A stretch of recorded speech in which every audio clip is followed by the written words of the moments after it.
Hi everyone, welcome to Food with Chetna. Today I have got Ian from Bake Off joining me in the kitchen today. Thank you. Thank you very much. No, thanks for inviting me. Indian food is my favourite cuisine, so this is a perfect combination. Brilliant. So I'm going to make Chana Masala, also known as Chole or chickpea curry. It only takes time to cook, but the recipe is quite straightforward. So we've got some vegetable oil heating up nicely. What are we going to add in first? So first you can take those whole spices. So there's 2-3 leaves of bay leaves, a little piece of cinnamon, a couple of black cardamom, and 2-3 green cardamom, and 2-3 cloves. But the oil is really hot, so that's good. And then we're going to add a teaspoon or so of cumin seeds. So the cumin goes in, and then actually the onion goes in. So there are 2 big onions and they're finely chopped. Now you can really grind them, and now it just needs to cook slowly till it turns really golden brown, not light brown but really dark brown, not burnt. Okay. Yes. So the onions are ready. Now you can just add an inch of ginger, which are finely grated, and 2 to 3 garlic cloves, again finely grated. Yeah, give it a good mix, and then in a minute's time you can add 2 tomatoes finely chopped. That goes in. This smells so good. Yeah. It does.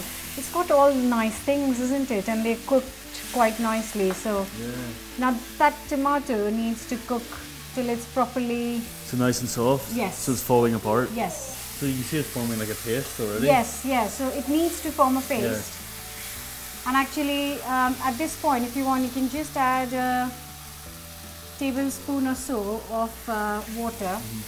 You basically don't want it to get stuck and burn. Yes. So you just need to add water accordingly.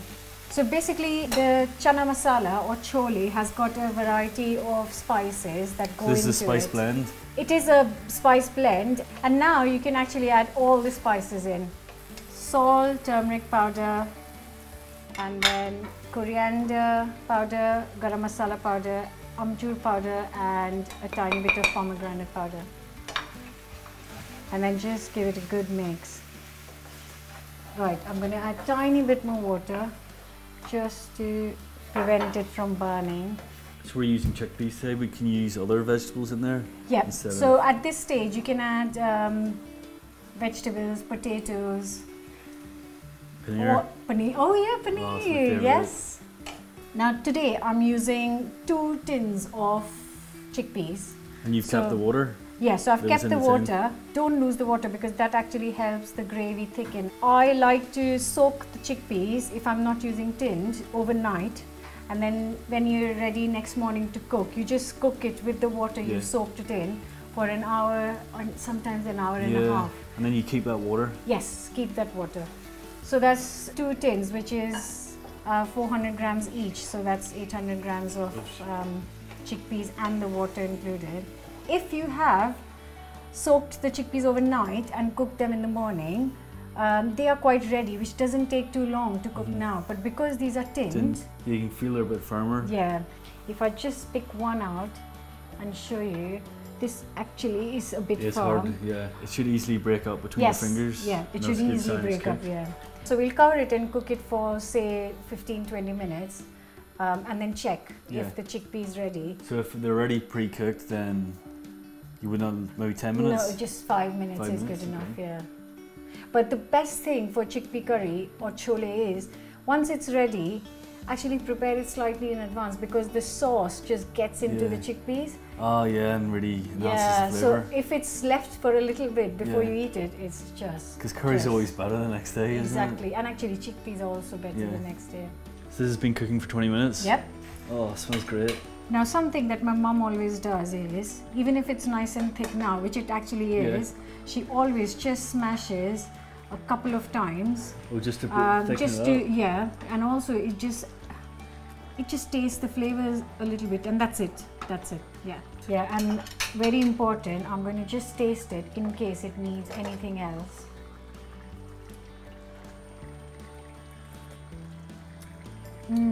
Oh, that is lovely. It just needs a tiny bit more salt. If you haven't got the salt right, it doesn't bring out the flavours. And that is ready. This looks amazing. But actually, there's so many ways you can eat it. I have got some rice, which has got cumin and fried onions. Yum. I've also got some bhatura. Now these are another kind of flatbreads. And the pairing of chola bhatura is really quite a traditional one in India, and you can get them in restaurants all over. But if you want to see the recipe to make bhatura, you can find it on the channel. So we're going to put some fresh coriander, some chopped onions, red or white, and a squeeze of lime. Just a tiny, yeah, that's it. And then I really would like you to try it with the bhatura. Oh, they're so light. Oh, they are one of my favourite things. I think cooked in oil is good. So good. It's my favourite kind of curry. To make this recipe again, you'll have to subscribe to the channel. I'm definitely going to subscribe. Yeah, and so should you. Come back next week for another recipe, and thank you so much for joining me. It's been a pleasure. Thank you.